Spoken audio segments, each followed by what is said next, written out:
আমি আজকে এক পত্রিকা একটি সংবাদ দেখলাম, যে সংবাদটি আমাকে অত্যন্ত আহত করেছে। যে জামাত ইসলামের আমির তিনি বলছেন যে বিএনপি ইঞ্জিনিয়ারিং করে ক্ষমতায় এসেছে। আমি এটা তীব্র নিন্দা জানাচ্ছি, প্রতিবাদ জানাচ্ছি, এবং তিনি বা তার দল যে কখনোই সুস্থভাবে চিন্তা করেন না তার প্রমাণিত এটা হয়েছে। সমগ্র পৃথিবী, এই সমস্ত যারা অবজারভার এসেছিল, সমগ্র বিশ্বের সমস্ত দেশগুলো, বাংলাদেশের সমস্ত প্রতিষ্ঠানগুলো, পত্র পত্রিকা, মিডিয়া এক বাক্যে স্বীকার করেছে যে এই নির্বাচনটা ছিল এই কালের, অর্থাৎ বাংলাদেশ সৃষ্টির পর থেকে সবচেয়ে নিরপেক্ষ, অবাধ এবং সুষ্ঠু নির্বাচন।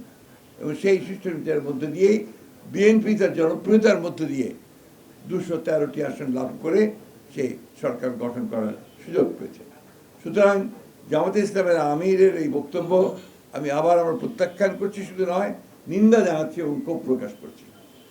যাই হোক, যে কথা বলছিলাম যে আজকে বিভিন্নভাবে বিএনপির বিভিন্ন কর্মকাণ্ডের উপরে বিভিন্নভাবে আপনার প্রচেষ্টা চালানো হচ্ছে ওই শক্তিটির পক্ষ থেকেই, একটা আবার ধূম্রজাল সৃষ্টি করা, আবার একটা বিভেদ সৃষ্টি করা। আমরা 5ই আগস্টের পরে যে সুযোগ পেয়েছি বাংলাদেশে গণতন্ত্রকে প্রাতিষ্ঠানিক রূপ দেওয়ার, সেই প্রচেষ্টাকে নষ্ট করে দেওয়া, সুযোগকে নষ্ট করা, আবার একটা ফ্যাসিস্ট শাসনের পায়তারা তারা করছে কিনা সেটা আমাদেরকে চিন্তা করতে হবে, দেশবাসীকে চিন্তা করতে হবে।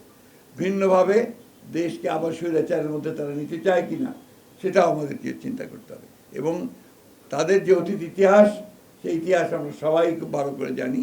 সেই কারণেই সমগ্র জাতি অত্যন্ত সচেতনভাবে তাদেরকে প্রত্যাখ্যান করেছে, এবং আগামীতে যেন পুরোপুরি তাদেরকে নির্মূল করা যায় রাজনৈতিকভাবে, সেইভাবে আমাদেরকে কাজ করতে হবে।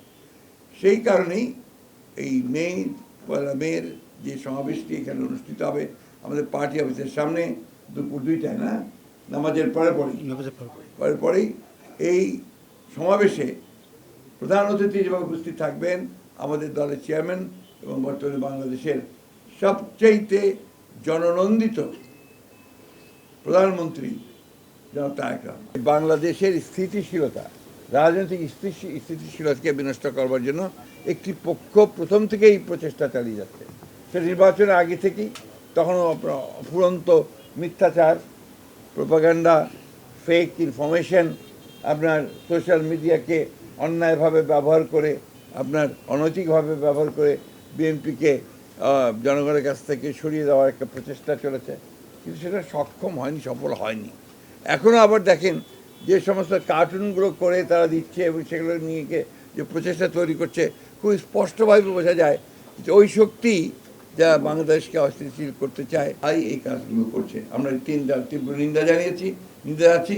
ছাত্র রাজনীতিতে এই ধরনের যে একটা অবস্থা তৈরি করার যে প্রচেষ্টা করা হচ্ছে, আমরা তারও নিন্দা জানাচ্ছি, এবং আমি আশা করব যে সমস্ত পক্ষগুলো এই ধরনের অপকর্মে লিপ্ত হচ্ছেন তার বিরুদ্ধে থাকবেন।